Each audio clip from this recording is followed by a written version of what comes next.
Yesterday we had a Sunday service, and the sermon was about the reading in which Jesus talks about, it says here, the law and the prophets lasted until John. But from then on the kingdom of heaven is proclaimed, and everyone who enters does so with violence.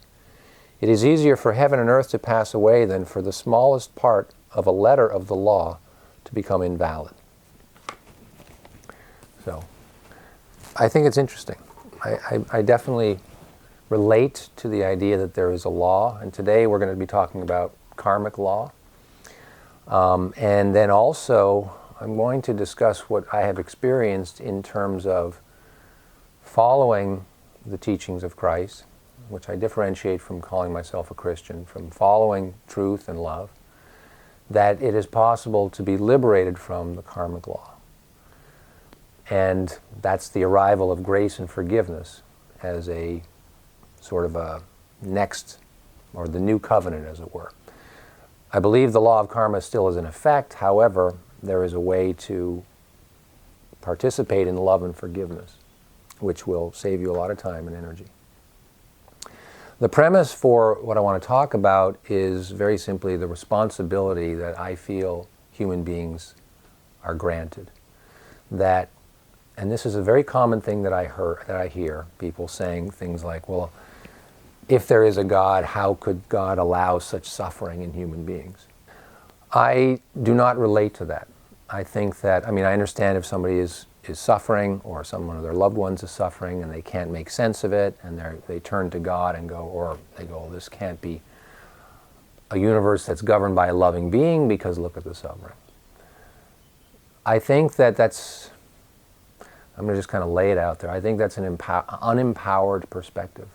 I truly believe that human beings have incredible abilities to perceive, to communicate, to express, and to be responsible for the energy that we create within ourselves, within our family, within our community, within our city, within the whole planet.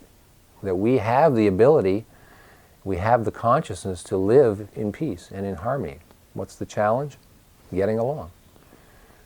Having my wants and needs met, at the same time being in consideration of my brother's wants and needs, and the people I don't like's wants and needs, and coming from an understanding that everybody is human and everybody has basic needs for safety, security, love, prosperity, whatever. And, hi, come on in. I absolutely believe that it is possible for us to create that. But when we have a mentality which is, well, unfair things are being done to me, there's an immediate disconnection from the responsibility of the fact that I may be contributing to that. Or in my language, I would say, I am contributing to that. The karmic law, and maybe it's not written exactly this way in the Bible, but I'm speaking from experience and from a lot of years of trying to figure this out, so of course you can receive it as my opinion, is that the energy which you emit is the energy which comes back to you. And that is the purest expression of love, because if you put out a high energy of love and generosity and all the positive virtues, those will tend to come back to you. That's how the law works. And that's like we're living in a bubble where you cannot escape that, except we're going to talk about the grace and forgiveness. But essentially, we enter into, when we're born into this realm, we enter into conformity to that. What you put out will dictate what comes back to you. Yes. Do you mind? No. Yeah. Comments? Sure. I totally agree with you as far as personal way of being, Yeah. personal way of relating to life and people and all. But I study a lot of history, and over the eons, people have been forced to be soldiers in war. Their king made them, or their lord, and they had to fight, and there were tremendous wars ever since the beginning of time, Right. over and over. So, in that sense, how can you say the same thing when it comes to Right. massive victimization, when people really were good people but they were forced? Right. I mean, that's a great point, because it's like, well, like you said, I can make sense of it within my own microcosm, but if we start to extend out, or we talk about the Holocaust, or we talk about these wars, or we talk... I think that looking at humanity as a whole is a big part of it. That there is, you could say there's racial karma, there's country karma. In general, I just see there being karma as of the human race. I mean, hi. When we talk about, I will address specifically what you mentioned, because I think it is a dilemma that potentially punctures a hole in this way I'm presenting it. I don't see there a hole in it, because I go, all of humanity is responsible for all of humanity. Now, if I was drafted into an army and I was told to fight, I still have the choice whether or not I will do it. Now, some people go, well, if you don't do it, they're going to torture you, they're going to kill you. And that's when we turn to Jesus, and he goes, there is no greater love than to lay down your life. And in that instance, I believe he would not be willing to take on the task of being soldier, and he would deal with the consequences of that. Who has the strength for that? When it goes like, well, what about my family? What about my, I don't know. I mean, until you're faced with that situation, I guess one doesn't know how they're going to act. But I do still believe you have a choice. And if you do not act the way they tell you to, then there will be a consequence to that. But I believe making that choice in the name of love is the higher choice, and is the sacrifice that I hopefully would make in that instance. Somebody, some human being, has determined, like if you follow that, what you just suggested, this king said, well, we have to go to war, and all these people must be soldiers. By the very fact that I live in that kingdom, I become somewhat pulled into that karmic pattern. And we could say, well, I didn't have any choice in that. But you have the choice whether or not you participate or not. I mean, look at us in the country. For those of us who are not Trump supporters, we're subjected to that government now. We are subjected to the karmic pattern that we're in right now in this country. And I mean, am I happy with him as I don't think that much about it, because if you think about it, it can be kind of aggravating, right? I go, we as a people voted him in, or we as a people allowed for the voting system to be corrupted. So I'm always going to stand in the middle of it and go, we are responsible for that. I find liberation in that, because as soon as I go like, well, those people did this to me, I'm in a type of victim mentality, which I do not believe in. It's corrupted either way, because it's man-made. Yeah, right, exactly. And there, in the Bible, it does say, you know, why do you ask for a king? Why do you ask for a ruler? Well, we wanted that. Right. So now we have it. How I see it is, it's the collective consciousness is greater towards that. That's why we have it. Exactly. Until it shifts, we're going to keep having it.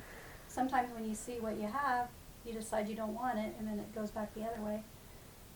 But politicians are like babies, they're dirty, and they need to be changed often. Power, because power is a very strong... It's seductive, yeah. I mean, it's seductive if you don't understand love, then power, I guess, is seductive. I mean, I think there's tremendous responsibility to be a leader of a country.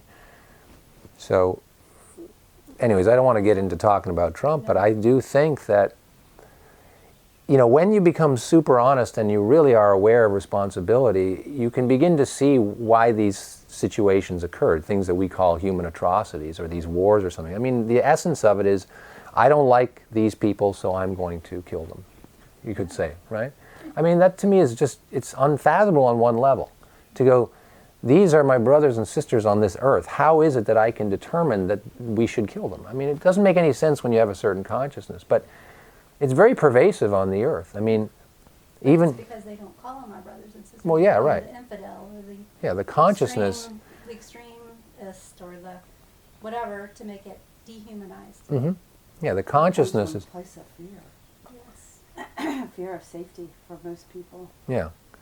I think the unwillingness to spend the time to understand the other person's perspective, and then have someone who can mediate so that we can get to a place of realizing, no, we actually want the same thing. But I mean, I don't know that much about the Palestine-Israeli conflict, but people going like, well, this is the Holy Land and you cannot be on it. That's just how it is. It's like, you do not own the earth, buddy. You're going to die in 70, 80 years, and you're going to have no piece of earth to take with you. So like, but those traditions are so intensely personal and so meaningful to people that to open to the possibility that they're wrong or that they're off is just like, it just disrupts the entire identity of how the person sees themselves.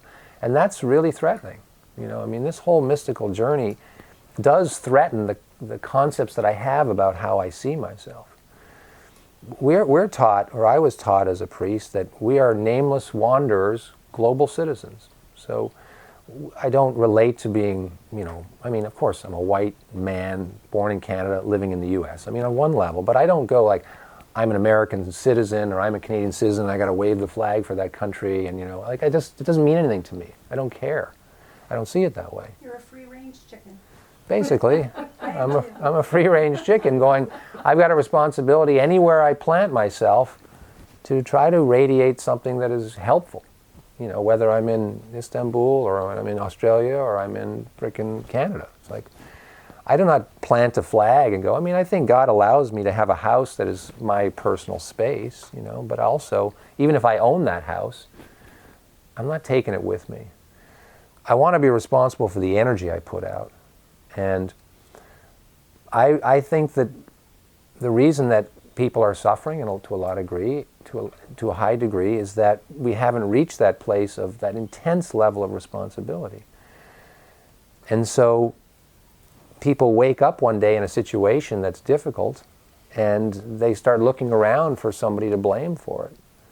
And it's going to be very difficult for the situation to transform because there isn't the responsibility of going, how might I have set in motion? Remember we talked about the law of cause and effect. That, you know, even when people say everything happens for a reason, part of me kind of bristles inside because I want to go, no, everything happens because a cause was set in motion. As opposed to, now I do believe in grace, which means I do believe there are fortuitous and beneficial movements of the Spirit for us human beings. I don't see that on the negative side. I don't think that there is a contradictory negative movement of stuff to torture people. I do believe that people who my experience in going, I want to be on earth to serve God, that there will be challenges that force me to open my heart to a greater degree. That opening of the heart would not necessarily happen if I was not faced with adversity. So I accept that. But I definitely feel at times there's the movement of what people would call good luck or good fortune. And I do see that as the Spirit of God just loving me. And that's cool. But I don't see horrible things happening and going like, well, this must be God's hand. I don't see it that way. I think that I would like to counsel people to go, how have I set this cause in motion? The effect that is happening. And if I can't see what it is, meditate and pray and go, God, reveal what I cannot see.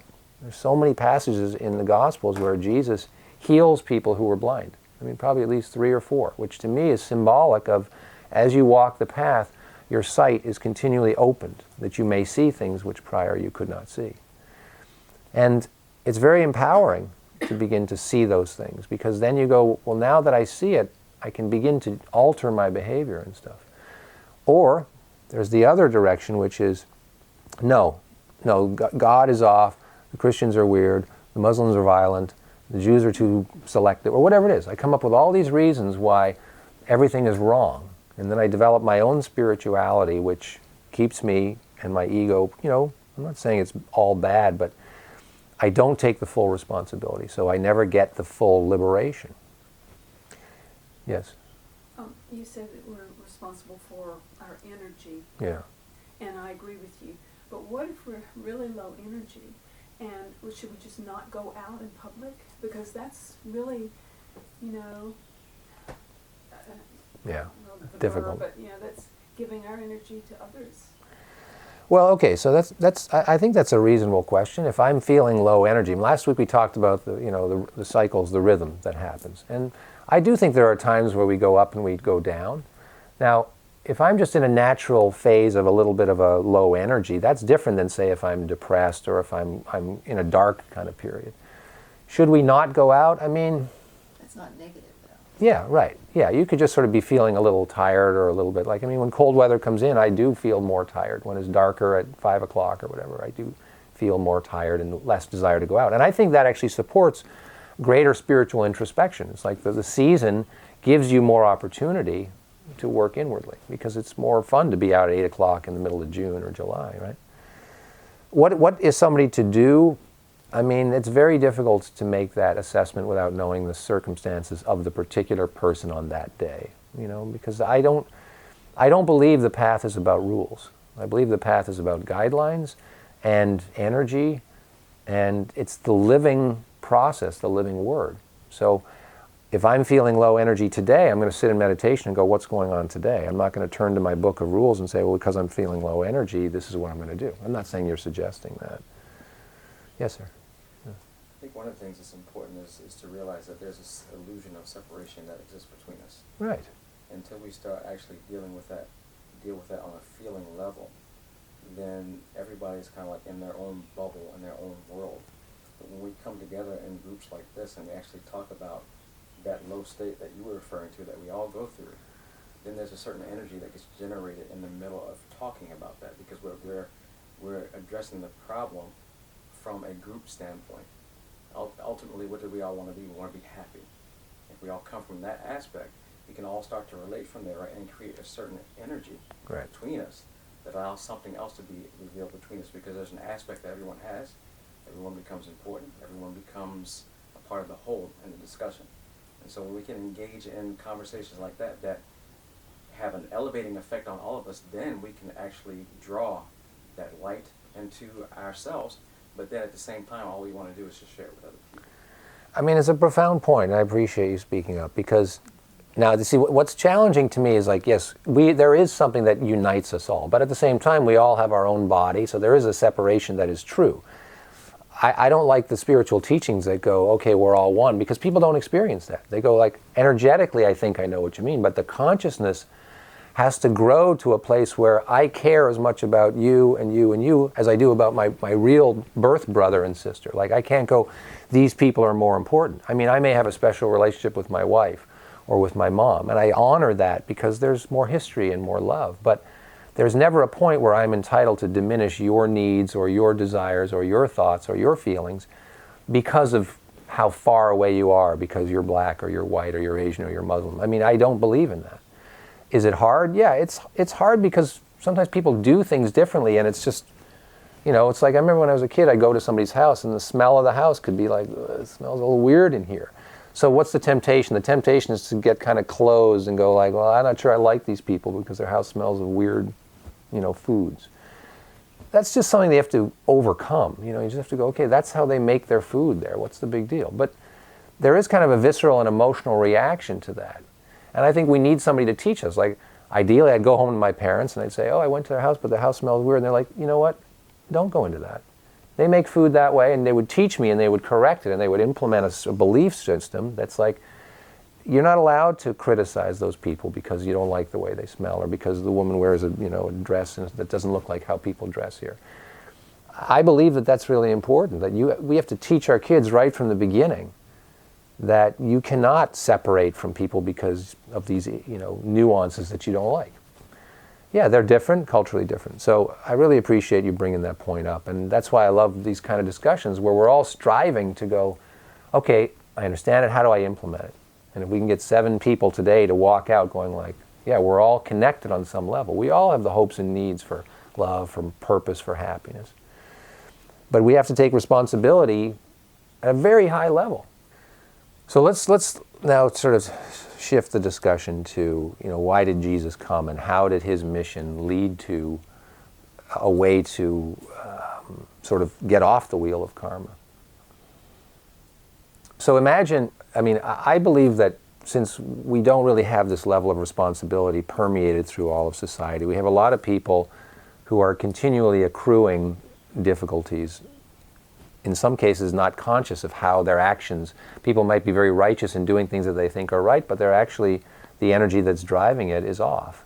And so they're accruing a karmic roster, and at times those energies, which they may be good intentions, but the energies are not considerate to the other person. One of the classics is when you really want to help somebody and you become somewhat of a rescuer or a fixer to them, and it's disempowering to them, and they may resist it. And yet you're going like, well, this is really meant to help somebody. But in truth, you're disempowering the soul because you're not giving them the free will to make those choices, to recognize they're making those choices. And you're going like, yeah, but these are not good choices. But God doesn't intervene upon the choices that you make unless you want that intervention. You know, if you're like, I'm making horrible choices, God help me, that's a very different prayer than like, I'm going to do this. And once somebody is an adult, which to me is like 18, 19-ish, you got to let them make their choices, and if they're going to fall on their face, like, that's not your responsibility, even though it may cause you tremendous anguish. So let's say that's just an example of a way that somebody might be accruing, you know, some challenges karmically because they're trying to intervene in somebody else's free will, even if it's for the good. But I believe we have a planet where the bulk of people have a list of karmic, you know, a karmic roster that's difficult. And if we go back to the time of Jesus and imagine if we could get into the mind of God going like, it's like these people have a loan and the interest payments every month are greater than what they can even pay. So they're not even chipping away at the principal, they're just like continually accruing a heavier and heavier burden in life. So God's going like, we need a way to help people get out of that because it's going to be just suffocating. So here comes the mission, and the mission is one man will walk the earth, will teach the way, and then will give everything, will give his life. Because in the same way that when you put out positive things, good things come. And so the mission is such that if this man allows the most precious thing, his life, and a life that, you know, he's referred to as the Lamb of God. So he lived a sinless life. I don't like the term sin because it causes a lot of emotional turbulence for people. But he lived a life that he did not slip outside the parameters of acceptable behaviors of love. He lived a life that was entirely pleasing to God. And then he allowed himself to be executed. He gave his life. And as a result of that gesture, that sacrifice, God said, okay, now a new covenant exists. And that new covenant is such that the wheel of karma is there. However, grace and forgiveness are now available. Now, the one area which I think you and I have talked about this, where maybe we differ a little bit, but I'm going to put it out the way I experience it, which is everybody has a choice whether or not they want to acknowledge that or not. And in so acknowledging it, where you have the traditional Christians saying, do you accept Jesus as your Lord and Savior? Which to my language means, do you believe that this mission that he did was done in order that there would be a way for you to receive forgiveness as opposed to living out your karma? So if I do something against a brother or sister, and I recognize that that was wrong, and I accept that Christ allowed for the possibility for me to express remorse, turn to God in prayer and say, I recognize the error, I'm sorry, and therefore it's erased from my roster. I do not have to go through the experience of it coming back to me. And that makes sense to me. Now, if somebody goes like, well, but I have to take Jesus as my Lord and Savior, it's like, to a certain degree, I think you have to acknowledge that gift was given in order to participate.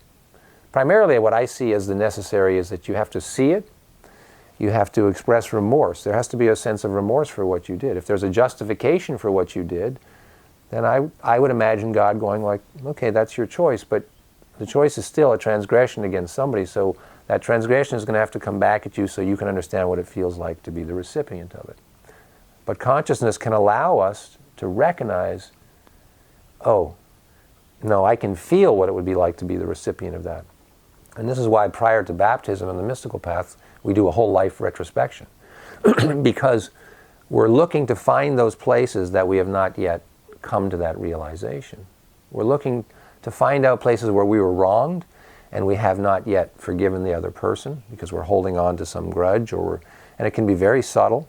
And we're just like, well, I haven't seen the person in 10 years, so it's fine. But when I look at it in meditation, I go, no, there's still a charge there. There's still an anger. There's still a frustration. So we go, okay, why not participate in love and forgiveness and grace and just do the inner work to reach a place to forgive the person? Or I realized back when I was, 13 years old and I had this crush on this girl and my friend was into her and she liked him, and so then I tried to sabotage it and I succeeded and I was able to sort of do that without anybody knowing, and now it comes out, I'm 50 years old in meditation, I go, okay, so how do you feel about that now having seen it? And there's an opportunity to go like, yeah, that was kind of a jerk move, and I realize it. And a lot of times people will have deep emotion they'll realize, like, wow, I really hurt two people just because I wasn't getting what I wanted. So then we go, okay. And I mean, I had an experience with my dad like this just before he passed away, where he was like, well, how do you clear your conscience of things that you did that were off? And I was trying to explain, this is why we needed the arrival of Jesus in this whole thing, because we as humans, if we know there's things that are sitting on our soul that we can't possibly undo, it's excruciating. If you have a conscience that's alert and you're going like, oh, I remember I did that, and I'm cringing when I think about it, and there's no way to escape the guilt and the negativity. And God's going like, I don't want my people to live under that oppression. It's built into the system, I think, if you have a conscience, that you would feel off about things you do that hurt other people. So if we can go, okay, this mission happened that allowed us to go, I release my burden just by seeing it, expressing remorse, and then the forgiveness is given to me. And one way that we kind of affirm that we are on board with that is we receive the communion. We take the body and blood of Christ as a way to demonstrate that it goes beyond just I say it verbally, because we can say a lot of things that do not necessarily, we know in our hearts are only partially true. But when you kneel down and you receive something and you ingest something, and there's a whole teaching on what is the bread of Christ, the body of Christ and the blood of Christ, which I'm not going to get into today, but the whole thing is just so beautifully, perfectly symbolic and mystical as far as it has the effect of liberating you. If you participate in it, it's not just a symbolic thing, it's an experiential change in your energy. I mean, I've had this experience since I've been on the mystical path. Things that used to plague me, or things that I would prefer to ignore. I mean, I did a whole retrospection on my relationships with women, my romantic relationships, just to see. And of course, there were times where I just like, oh my God, the way that I treated this person. I mean, from the outside, it was like, well, that's kind of normal. But I could feel the selfishness in it. I could feel the insensitivity, this just, I would never want to treat somebody the way that I did when I was 25. And I can go, yeah, okay, I was 25, but it was still sitting upon my soul as a burden. And when somebody said, well, you can be unburdened if you simply acknowledge that what you did was off, even if you did it when you had no idea, and you express remorse, and you go, Lord, take this burden from me. And it's gone. It's more like, okay, I have a scar, I can push on that scar all day, but there's no more pain. There's no more cringiness. There's just like I never want to do that again. So to me, how is this stuff all useful? Well, if you become very scrutinizing of your energy, and you want to know, okay, are my behaviors, all my attitudes, is my energy in accord with love and God and truth? I mean, nobody's going to be able to say yes all the time. I mean, that's a very high ideal. But we're aspiring to move in that direction. And I feel that by making that choice, there is grace. There's God going like, I see you wanting to do it, so I'm going to flood you with the things that you need in order to get there. But God is not going to immediately transform me into that, because the responsibility is on my end to develop to that place. And that's a really cool journey, and it's a journey that's fraught with challenges and temptations to unhinge and give up, and moments of triumph and moments of sort of dryness where it doesn't seem like anything's happening. And then there's an arrival to a new level and go, oh, I'm not trapped by the karmic pressure anymore. If I do things that I recognize are off, I can turn to Jesus and just pray and express my remorse and release it. Now, God knows our hearts, so sometimes people want a shortcut, and they want to just quickly go, oh, I'm sorry. And sometimes I feel that, and when I see movies, and it's like, well, the priest says, well, do 10 Hail Marys and you're done. I don't feel the priest really pushing to go, well, are you remorseful about this? Have you really looked at it? Have you looked at it in its entirety? I want to be very thorough. I want to make sure that I've fully gleaned the lesson. And so there's a lot of subtle nuances why we say it's helpful to have a guide. It's helpful to have a teacher on this path, because our understanding has to expand to be able to recognize, like at the most subtle levels, are we in accord, are we out of accord? And that's all in the energy.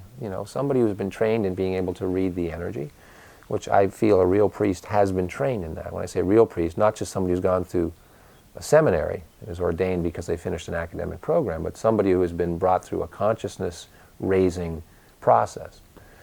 And then they will be able to discern very subtle levels and to what degree. Now that's irritating because there's no escaping. It's like the light is upon me, and I can say when I've been through the process, it's very grueling because aspects of yourself are shown up and there's no way to hide. You can't get out of it. But I believe the soul inside, certainly in my soul, is like, I want that. I want the pressure of everything being shown up. Maybe not all in one day. It's a little intense, right? But I believe God brings you through the process in a rhythm, in a timing that you can integrate.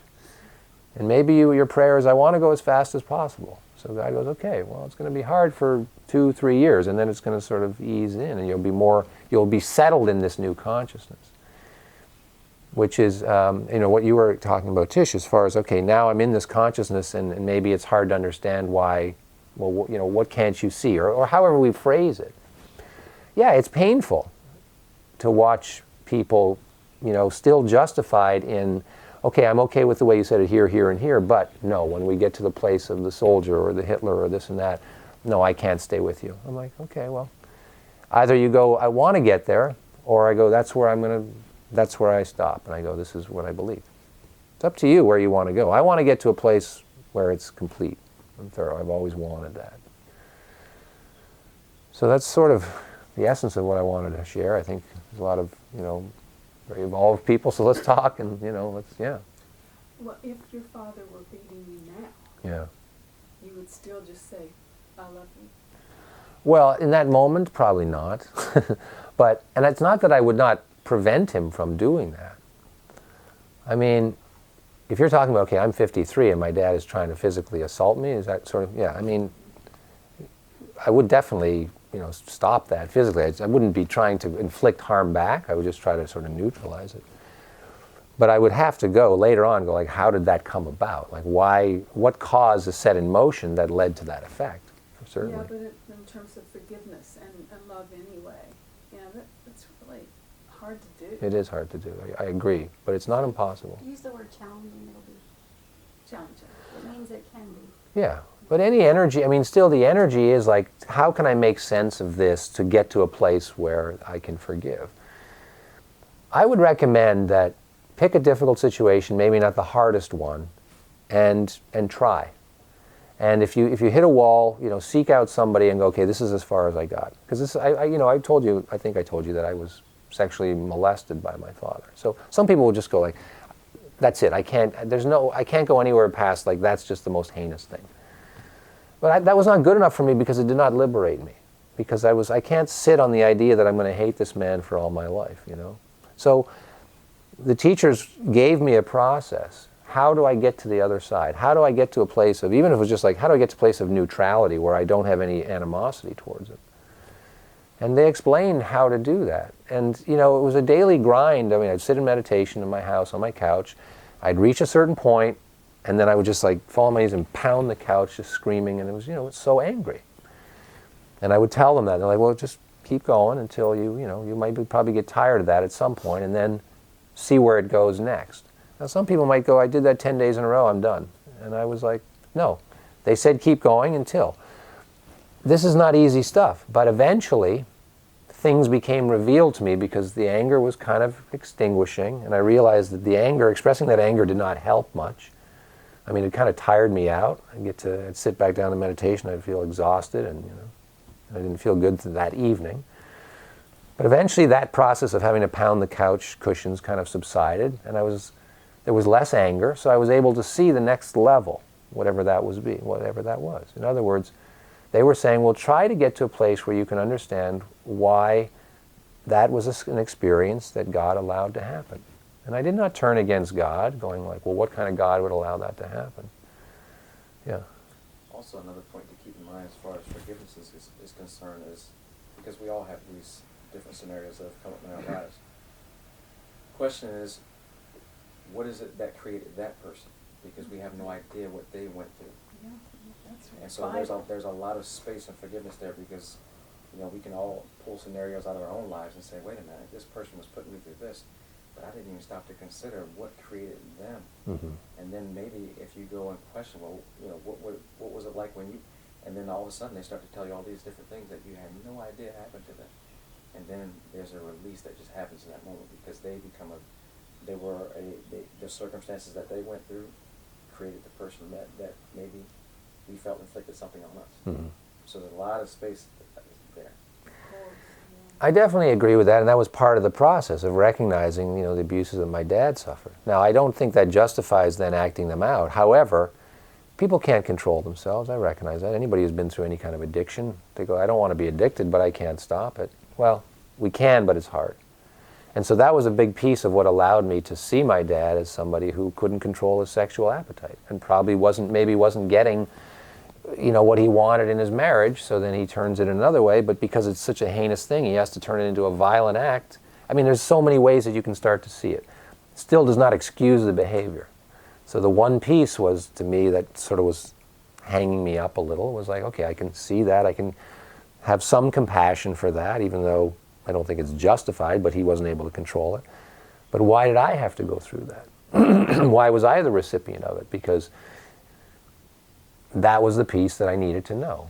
And that's the place where I talk about karma that extends through lifetimes. That, if my teacher said, well, I want you to meditate and go back a lifetime or two. And how do you do that? Well, that's not easy to do. But can you feel the remnants of that possibility that you may have exercised your sexual appetite inappropriately?